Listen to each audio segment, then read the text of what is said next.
ஆதி திராவிடர் மற்றும் பழங்குடியினர் கலை இலக்கிய சங்கமம் வழங்கும் ஆதி கலைக்கோள் டிசம்பர் 1 மற்றும் 2ஆம் தேதி சென்னை ட்ரேட் சென்டர் நந்தம்பாக்கமில் 1000க்கும் மேற்பட்ட கலைஞர்களுடன் அனைவரும் வாருங்கள். அனுமதி இலவசம்.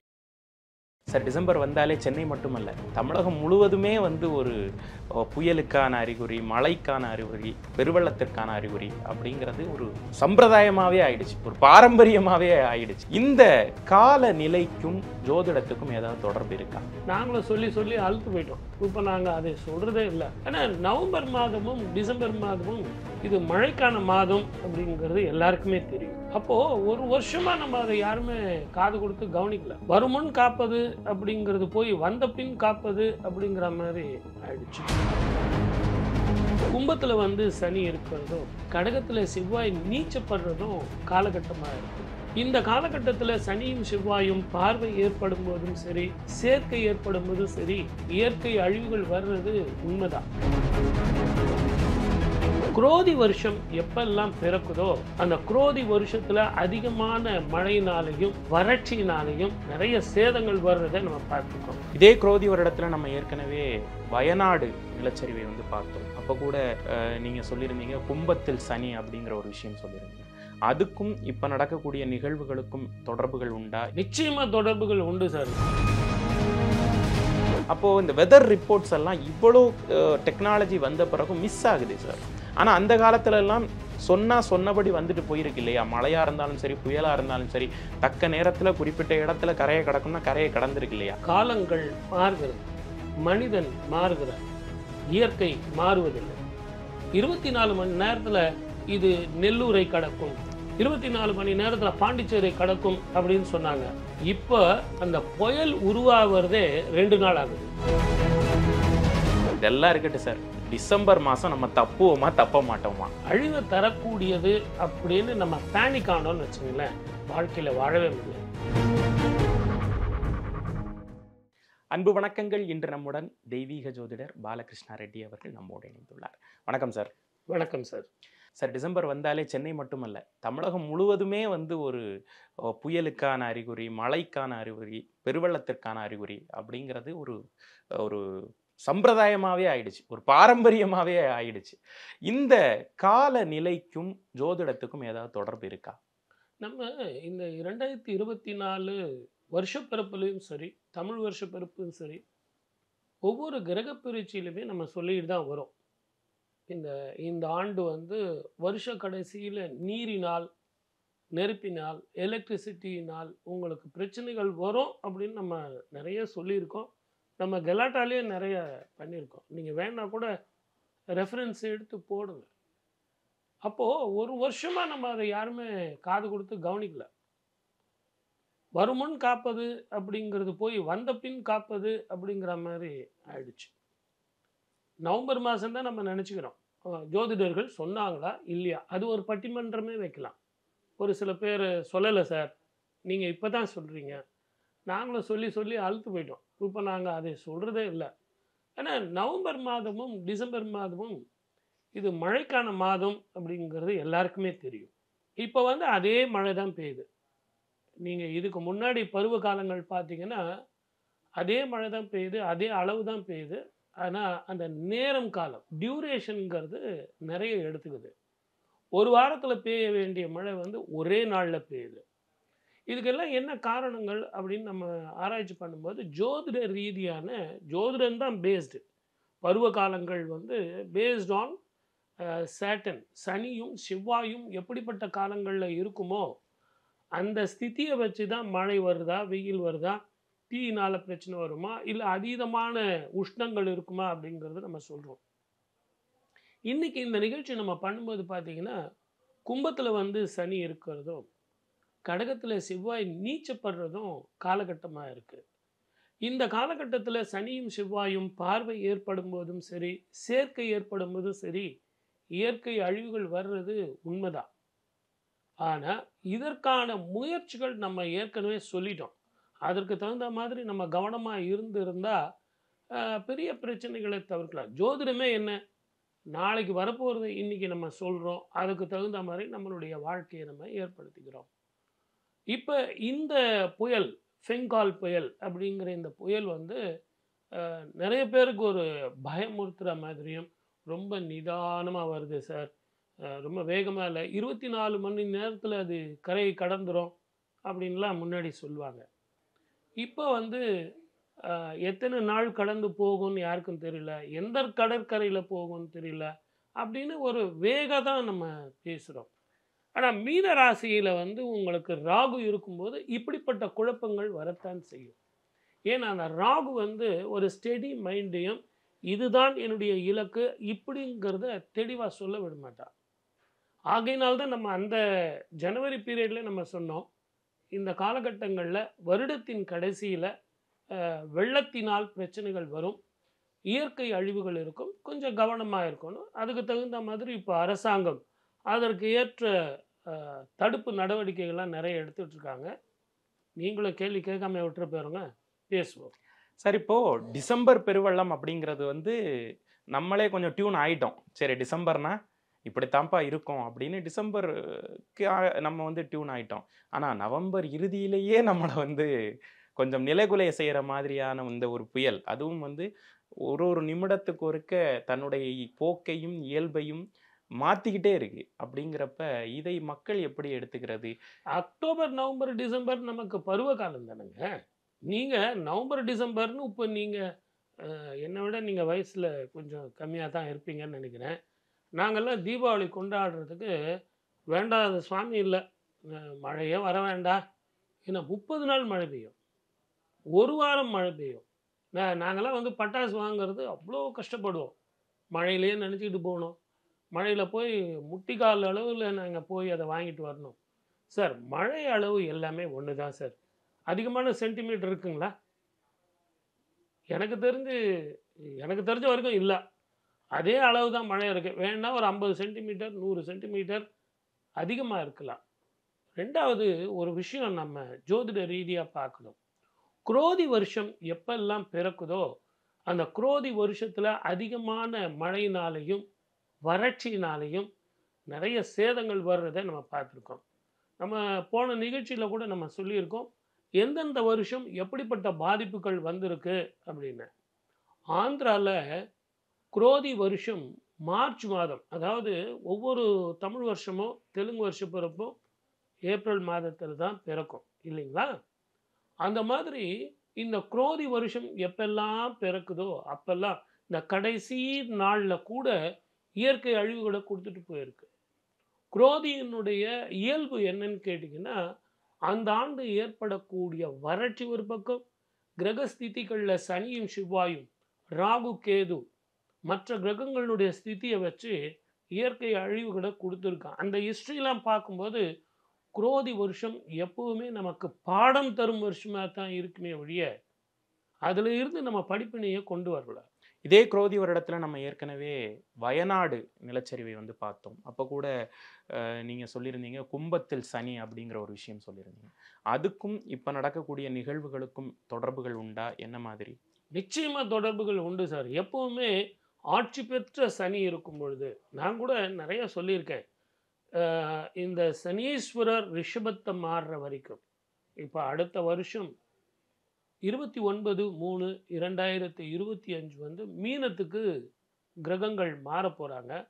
அது மட்டும் இல்லை, 5 கிரகங்கள் ஒரே வீட்டில் இருக்க போகிறாங்க. இந்த மாற்றங்கள்லாம் 2025 பார்த்தீங்கன்னா உங்களுக்கு நிறைய மாறுதல்கள், இயற்கை அழிவுகள் இருக்கும்னு இப்போயே நம்ம சொல்கிறோம்.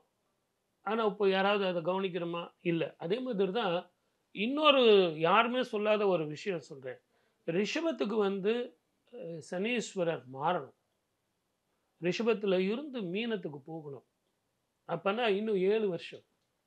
இந்த 7 வருஷம் நீங்கள் கவனமாக தான் இருக்கணும், பொறுமையாகத்தான் இருக்கணும். இயற்கை அழிவுகள், போர் பதட்டங்கள், அதே மாதிரி எலக்ட்ரிசிட்டினால், நீரினால், நெருப்பினால், வெள்ளத்தால் கொஞ்சம் பாதிப்புகள் தான் இருக்கும். இந்த சனீஸ்வரர் மாறணும்.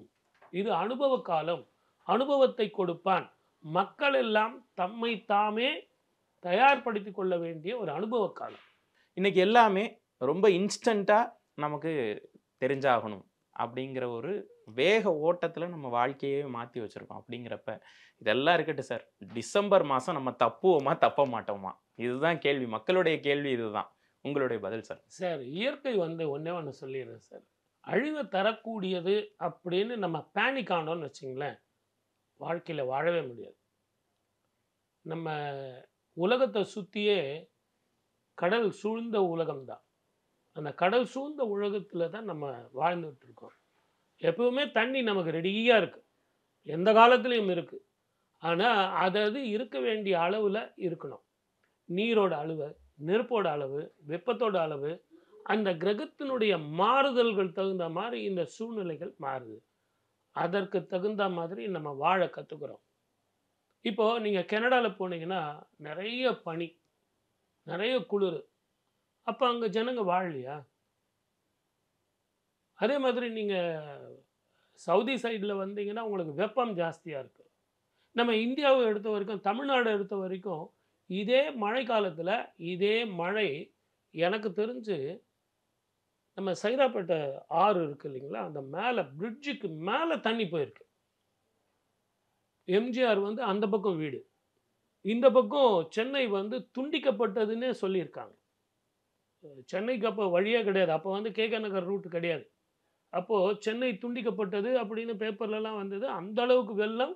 அந்த ஹேண்டு நம்ம பிடிச்சி வரும் பாருங்க, கைப்பிடி, சைதாப்பேட்டை கைப்பிடியை வந்து அதை தாண்டி தண்ணி வந்தது. அப்போ தான் அவர் நம்ம புரட்சி தலைவர் என்ன பண்ணாருன்னா, எல்லாருக்குமே சைக்கிள் ரிக்ஷா ஓட்டுற அவங்க தொழிலாளிகளுக்கு எல்லாருக்கும் அந்த கேப்பு, ஷூஸு, கோட்டு எல்லாத்தையும் அவர் கொடுத்தாரு. எனக்கு சின்ன பையனாக இருக்கும்போதே எனக்கு நல்ல ஞாபகம் இருக்குது. அந்த அளவுக்கு வெள்ளம் அந்த காலத்தில் கூட இருக்குது. அதெல்லாம் எதிர்கொண்டு நம்ம ஜெயிச்சிருக்கோம், வெற்றி பெற்று இருக்கோம். இயற்கையோடு போராடுவது தான் வாழ்க்கை, போராட்டம்தான் வாழ்க்கை. வரட்டும், வருவதை எதிர்கொள்வோம். அதற்காக நான் பயந்துக்கிட்டு போக முடியாது சார். மழையில் வந்து போராடி ஜெயிச்சாதான் சார் குடும்பத்தில் சம்பாதிக்க முடியும். அதே மாதிரி வெயிலில் போய் போராடினா தான் சார் குடும்பம் சந்தோஷமாக இருக்க முடியும். ஆகவே இந்த இயற்கையோடு ஒட்டி வாழ கற்றுக்கணும். இப்போ நம்ம ஒட்டி வாழ கற்றுக்கல, அதை எதிர்த்து போராடி வாழ கற்றுக்கிறோம். அந்த குரோதி வருடம் அப்படிங்கிற இந்த விஷயமும் கும்பத்தில் சனி அப்படிங்கிற அந்த காம்போவும் தான் இப்போ நடக்கக்கூடிய இயற்கை இந்த தடுமாற்றங்களுக்கெல்லாம் காரணம்னு எடுத்துக்கலாமா? அது மட்டும் இல்லை, செவ்வாய் இங்கே நீச்சப்பட்டு போயிடுறார். இன்னைக்கு நீங்கள் பார்த்தீங்கன்னா செவ்வாய் கடகத்தில் நீச்சப்பட்டு போயிருக்கார். மீனத்தில் வந்து உங்களுக்கு ராகு இருக்கார். குருவோட வீட்டில் ராகு இருப்பதும், சுக்கிரனது வீட்டில் பகை பெற்ற குரு இருப்பதும் இதுக்கெல்லாம் காரணம். கணிப்புகளின்படி, ஜோதிட கணிப்புகளின்படி இந்த புயல் அப்படிங்கிறது வந்து என்ன மாதிரியான ஒரு தாக்கத்தை ஏற்படுத்தும்னு ஏதாவது இருக்கா? இல்லை அதுவும் நம்ம வந்து திடமாக இருந்துக்கணும் அப்படின்னு? எனக்கு தெரிஞ்சு சார், இது வரைக்கும் லைவ்லாம் யாரும் பண்ணதே கிடையாது. இப்போ லைவ்லாம் என்ன பண்ணுவாங்க, கிரிக்கெட் பண்ணுவாங்க, எதனா ஒரு விழா பண்ணுவாங்க, இல்லைன்னா வேறு மாதிரி ஒரு சமாச்சாரத்துக்கு விழா பண்ணுவாங்க. ஆனால் எனக்கு தெரிஞ்சு புயலுக்கெல்லாம் லைவ் பண்ணி நான் இது வரைக்கும் கேள்விப்பட்டதில்லை. இப்போ லைவ்லாம் பண்ண ஆரம்பிச்சிட்டாங்க. அப்போ என்ன அர்த்தம் அப்படின்னு கேட்டிங்கன்னா, எல்லாருமே ரொம்ப பெருசாக நம்ம எதிர்பார்க்குறோம். எல்லா விஷயத்தையும் நம்ம உடனே தெரிஞ்சுக்கணும். ஆர்வம், இங்கே எப்படி நடந்தது, அங்கே எப்படி நடந்தது, இது என்ன அது என்ன அப்படின்னு நம்ம நினச்சிக்கிறோம், தெரிஞ்சுக்கிறோம். ஆனால் அதீதமான விழிப்புணர்வு கூட சில நேரங்களில் சில பயங்களை கொடுத்துரும். எதுவுமே இலைமறைவு காய்மறைவாக இருக்கும்போது அவ்வளோ பயம் இருக்காது. ரொம்ப அதீதமாக நம்ம தெரிஞ்சுக்கிறோம் அப்படின்னா, இப்போ நீங்கள் ஒரு படம் பார்க்குறீங்க, கிளைமேக்ஸ் தெரிஞ்சிருச்சுன்னா அந்த படம் நல்லா இருக்குங்களா? ஆனால் வாழ்க்கையில் ஒரே ஒரு நம்பிக்கை தான், வெற்றி பெற முடியும், சந்தோஷமாக வாழ முடியும். கிரகங்கள் என்ன இருந்தாலும் மீண்டும் அந்த உலகம் அங்கே தானே இருக்கும். வயநாடு நம்ம கண்ணுக்கு எதிரிலே தனுஷ்கோடியில் எப்படி ஒரு இன்றைக்கி நைட்டு படுத்துட்டு இருந்தவங்க காலையில் பார்த்தீங்கன்னா யாருமே இல்லை. அது மனசுக்கு எவ்வளோ கஷ்டமாக இருக்குது. படுத்தவர்கள் படுத்தபடியாக இருந்துட்டாங்க, தூங்கியவர்கள் தூங்கியபடியே இருந்துட்டாங்க. அந்த மாதிரி தனுஷ்கோடியில் வந்து பெரிய ஒரு இழப்பை நமக்கு கொடுத்தது. அதே மாதிரி தான் வயநாடு கூட. ஒரு ஊரே அப்படியே அமிழ்ந்து போயிருக்குன்னா மனசுக்கு நமக்கு எவ்வளோ கஷ்டமாக இருக்குது. எப்பவுமே டைலாக் பேசுறது ஈஸி, அவங்கவுங்க அந்தந்த கஷ்டத்தை படும்போது தான் நமக்கு உண்மை என்னன்னு புரியும். இயற்கையோட போராட முடியுமா அப்படின்னா, முதல்ல அந்த இயற்கையோட ஒட்டி வாழ நம்ம பழகணும். கிரகங்களை ஜோதிடர்கள் சொல்லும்போது நம்பணும். அவங்க வர்றதுக்கு முன்னாடி நீங்கள் தயாராக இருங்க, ரெடியாக இருங்க, இப்படிலாம் இருக்கும்போது அந்த மெஷர்மெண்ட் அவங்க கொடுக்கறத வச்சு லாஸ்ட் டைம் கூட நான் உங்களுக்கு சொன்னேன், வெதர் ரிப்போர்ட்டில் வந்து எங்களை மாதிரி ஜோதிடர்களையும் கூட கூப்பிட்டுங்க. நீங்கள் பஞ்சாங்கத்தை பார்த்து, சார் அந்த நாளில் பஞ்சாங்கத்தில் என்ன போட்டிருக்கு பார்த்தீங்களா, வெள்ளம் வரும், இந்த இடம் மோசமாக இருக்கும் அப்படின்னு போட்டிருக்காரு பாருங்க சார் அப்படின்னு நீங்கள் ரெஃபரன்ஸ் கொடுக்குறீங்க. ஆனால் அவங்களையும் உங்களுடைய வெதர் ரிப்போர்ட்டில் ஒரு கன்சல்டண்ட்டாக வச்சுக்கிட்டிங்கன்னா அவங்களும் உங்களுக்கு வந்து ஒரு சஜஷன் கொடுப்பாங்க இல்லையா, இந்த நாளில் இருந்து இந்த நாள் வரைக்கும் மக்கள் எல்லாம் ஜாக்கிரதையாக இருக்கணும் அப்படின்னு அவங்களுக்கு தெரிஞ்ச சாஸ்திரங்களை உங்களுக்கு சொல்லுவாங்க இல்லையா. அதனால் பயப்படுறதை விட்டுட்டு இதை எதிர்கொள்வது எப்படி அப்படிங்கிற மனோபாவத்தை நிச்சயமாக எதிர்கொள்வோம். எனக்கு என்ன மனக்கவலை, என் தாய்க்கன்றோ தினம் தினம் என் கவலை, அவள் இருக்கும்பொழுது எனக்கு எந்த ஒரு கவலையும் இல்லை. இலைமறை காயா நீங்க வந்து பேசுறத பார்த்தா மக்கள் பயப்படக்கூடாது இந்த புயலை கண்டு அப்படின்னு நினைச்சு பேசுற மாதிரி இருக்கே. நான் மறுபடியும் சொல்கிறேன், உங்களுக்கு சமாதானப்படுத்துறதுக்கோ அல்லது உங்களை தேர்த்துறதுக்கோ நான் சொல்லலை. இயற்கையிலே வாழ்வது எப்படி, வெற்றி காண்பது எப்படின்னு தான் நம்ம பார்க்கணுமே ஒழிய, சார் நீங்கள் அந்த பக்கம் போகாதீங்க சார், ரொம்ப காற்றடிக்குது சார், மழை பெய்யுது, அதை தான் புரட்சி தலைவர் எம்ஜிஆர் வந்து படகோட்டியில் பாடினார் இல்லைங்களா. அந்த படகோட்டி பாடல் இப்போ நீங்கள் யோசனை பண்ணி பாருங்கள். கரைமேல் பிறக்க வைத்தான் எங்களை கண்ணீரில் மிதக்க வைத்தான். இந்த உலகத்தில் பிறக்கும் பொழுதே என்னுடைய அன்பு நேயர்களே, நாம் பிறக்கும் பொழுது அழுது கொண்டு தான் பிறக்கிறோம். ஆனால் நான் போகும்போது இந்த ஊரே அழ வேண்டும். அப்படி வாழறதுக்கு நம்ம பழகணுமே ஒழிய, நாம் போகும்போது நாம் அழறதில்லை. இந்த ஊரை அழ வச்சுட்டு அன்பினாலும் பாசத்தினாலும் போக வேண்டும் என்பது தான் விதி. சார், இப்போ வெதர் ரிப்போர்ட்ஸ் டிபார்ட்மெண்ட்லேருந்து கவர்மெண்ட்லேருந்து கொடுக்குறாங்க அப்படிங்கிறப்ப இப்போ அட்வான்ஸ்டு டெக்னாலஜி எல்லாம் வந்துருச்சு. ஆன பிறகும் ஸ்கூல் லீவ் விட்டுறாங்க. இந்த மாதிரியான வெதர் ரிப்போர்ட்ஸ் எல்லாம் பார்த்து பயந்து ஸ்கூலுக்கெல்லாம் லீவ் விட்டுறாங்க, காலேஜஸ்க்கு லீவ் விட்டுறாங்க, அரசாங்க அலுவலகங்கள் வந்து விடுமுறையில் இருக்குது. ஆனால் அன்னைக்கு ஒன்றையுமே காணும், அன்னைக்கு ஒரு சொட்டு மழையை காணும். அப்போது இந்த வெதர் ரிப்போர்ட்ஸ் எல்லாம் இவ்வளோ டெக்னாலஜி வந்த பிறகும் மிஸ் ஆகுது சார்.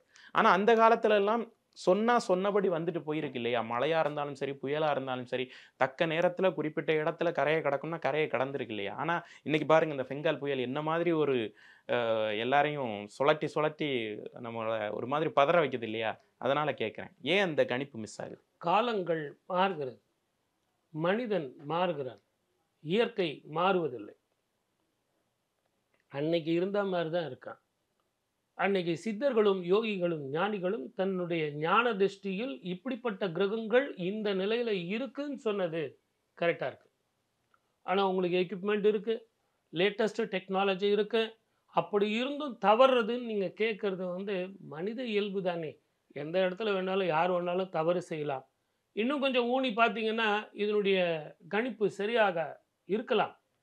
ஆனால் ஒன்று நல்லா ஞாபகம் வச்சுங்க, அன்னைக்கு இருந்த மாதிரியே இன்னைக்கு இயற்கை இல்லை.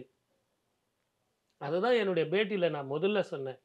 24 மணி நேரத்தில் இது நெல்லூரை கடக்கும், 24 மணி நேரத்தில் பாண்டிச்சேரி கடக்கும் அப்படின்னு சொன்னாங்க. இப்போ அந்த புயல் உருவாகிறதே 2 நாள் ஆகுது. அது கரையை கடக்கிறது எந்த கரையை கடக்கும்னு சொல்ல முடியல அப்படின்னு சொல்கிறாங்க. ஆனால் நீங்கள் பஞ்சாங்கத்தை எடுத்து பாருங்கள், நாங்கள் ரெஃபரன்ஸில் கிளியராக கொடுத்துருக்கோம். இப்படிப்பட்ட காலங்கள் வரத்தான் செய்யும், இப்படி நீங்கள் ரெடியாக இருக்கணும் அப்படின்னு. அப்போ எங்கே நம்ம தவறுறோம் அப்படிங்கிறது வாழ்வியல் முறை. அந்த முறையை வந்து கொஞ்சம் ஜோதிடத்தையும் உங்கள் வெதர் ரிப்போர்ட்டில் சேர்த்துக்கிட்டு அதையும் கன்சல்ட் பண்ணிங்க அப்படின்னா 100% பர்ஃபெக்டாக நீங்கள் பண்ணலாம். இந்த பெங்கால் புயல் ஆகட்டும், இனி வரக்கூடிய டிசம்பர் மாதம் ஆகட்டும், சென்னைக்கு நேரம் எப்படி இருக்குது பொதுவாக உங்களுடைய கணிப்பு? பொதுவாக நேரம் நல்லா தாங்க இருக்குது. ஆனால் அதில் கவனிக்க வேண்டியது என்னன்னு கேட்டிங்கன்னா, சாதுர்மியாகவும் சாமர்த்தியமாகவும் இந்த தண்ணியெல்லாம் பொது வெளியில் போகிற இடத்துல வந்து வீடு கட்டுறதோ, அந்த இடத்துல போய் மடக்கி பிடிக்கிறதோ, அந்த இயற்கை அழிவுகளை நாமளே தேடிக்க வேண்டாம். அதனுடைய இயல்புக்கு அது இருக்கணும். நீங்கள் இயற்கையோடு ஒட்டி வாழ பழகணுமே ஒழிய எதிர்த்து வாழ பழகக்கூடாது. அந்த இயற்கையை வந்து நீங்கள் எதிர்த்தீங்க அப்படின்னா இப்படி போராடித்தான் வாழணும். அதோட ஒட்டி வாழ்ந்தீங்கன்னா அந்த காவா இருக்குது, அந்த காவாயோடு நம்ம விட்டுடணும். அந்த போக்குவரத்துக்கு உண்டான தடை நம்ம செய்யக்கூடாது. அதே மாதிரி தான் கடற்கரை ஒட்டி பிரதேசங்கள். இது எல்லாமே நம்ம மனிதர்கள் எங்கே நம்ம தப்பு செய்கிறோம் அப்படின்னா, அதே அளவு மழை தான், அதே அளவு தான். இன்னும் கேட்டிங்கன்னா உங்களுக்கு நிறைய கால்வாய்கள் இதெல்லாம் நம்ம அரசாங்கம் வந்து நிறைய செஞ்சுருக்காங்க. அப்படி இருந்தும் எத்தனை பேர் காவால வந்து குப்பைகளை வந்து கொட்டுறோம். அதை அடைச்சிக்கிறதுக்கு அதை எடுக்கும்போது மனிதர்கள் இவ்வளோ கஷ்டப்படுறாங்க. நம்ம எத்தனை பேர் சிந்திச்சு இருக்கோம். இது ஒருத்தராக சேர்ந்து கை தட்ட முடியாது. இது அரசாங்கம் மட்டுமே இதை வந்து கிளியர் பண்ணோம், இது சுத்தம் பண்ணோன்னு நம்ம எதிர்பார்க்கறத விட ஒவ்வொரு மனிதனும் ஒவ்வொரு மக்களும் நம்ம செய்ய வேண்டியது என்னன்னு கேட்டிங்கன்னா, போகிற பாதையை நம்ம கிளியர் பண்ணிட்டு ஆனந்தமாகவும் சந்தோஷமாக வாழணும், ஆரோக்கியமாக இருக்கணும் அப்படின்னு கேட்டிங்கன்னா, முதல்ல நம்ம இயற்கையோடு ஒட்டி வாழ பழகணும். இப்போ கிரகங்களும் ஜோதிடமும் வானிலையும் அது வேலையை அது பாட்டுக்கு செஞ்சுட்டு தான் இருக்குது, மனித தவறுகள் நடக்குதுன்றீங்க. நீங்கள் ரொம்ப தெளிவாக சொன்னீங்க. அதை வந்து ரொம்ப தைரியமாகவும் சொல்லியிருக்கீங்க. கிரகங்கள் தன்னுடைய பயணத்தை மாற்றுவது கிடையாது. உங்களுக்கு அது புரியணும்னு சொன்னீங்கன்னா, சனீஸ்வரர் ஒரு கிரகத்தில் 2.5 வருஷம் இருப்பார். 3 வருஷம் இருக்காரா? 4 வருஷம் இருக்காரா? வேணா வக்கரத்தில் போகிறேன்னு சொல்லுவாங்க, ஒரு 6 மாதம் முன்ன பின்ன இருக்கும். ஆனால் ஸ்திதி மாறுவது இல்லை. குரு 1 வருஷம்தான் இருப்பார். அதே மாதிரி ராகு கேது 1.5 வருஷங்களுக்கு ஒரு முறை பெயர்ச்சி. இதில் கலியுகம் சார் சீக்கிரமாக மாறிடுவார், இல்லை லேட்டாக மாறுவார் அப்படின்னு ஏதாவது ஒரு கிரகம் தன்னுடைய பயண நேரத்தை மாற்றியிருக்கா? ஆனால் மனிதன் எங்கே மாற்றிக்கொள்கிறான்? இரவில் வேலை செய்ய ஆரம்பிச்சிட்டான், இரவில் சாப்பிட ஆரம்பிச்சிட்டான், தூக்கத்தை தொலைச்சிட்டான். பணத்தினுடைய ஆர்வம், வேற வழியே கிடையாது சார், போராடி தான் தீரணும். அப்போது இந்த வாழ்க்கை போராட்டமாக மாறுது, உடல்நிலை மாறுது. இந்த பிரபஞ்சத்தில் அண்டத்தில் என்ன இருக்கோ அதுதான் பிண்டம். அவன் அதை படிக்க விட்டுடுறான், அந்த அண்டத்தை விட்டுடுறான், பிண்டத்தை மட்டும் பார்க்குறான். ஸோ இது மறுபடியும் உங்களுக்கு பார்த்தீங்கன்னா இது ஒரு தத்துவ நிகழ்ச்சி மாதிரி ஆகிடும். ஆகவே முதல்ல நம்மளை நாமே புரிந்து கொள்ள வேண்டும், இயற்கையை தெரிந்து கொள்ள வேண்டும், ஒட்டி வாழ பழக்கணும். பெங்கால் புயலில் ஆரம்பித்து சென்னையுடைய கட்டமைப்பையே வந்து உங்களோட ஜோதிட கணிப்புகள் மூலமாக நிறைய விஷயங்கள் மக்களோடு பகிர்ந்துக்கிட்டீங்க. ரொம்ப உபயோகரமாக இருந்தது. மக்களும் அதை பார்த்து இனிமேலும் காலங்களில் ஓரளவுக்கு எச்சரிக்கையாக இருப்பாங்க அப்படின்னு நம்புகிறோம். உங்களுடைய கருத்துக்கும் உங்களுடைய கணிப்புகளுக்கும் நன்றி.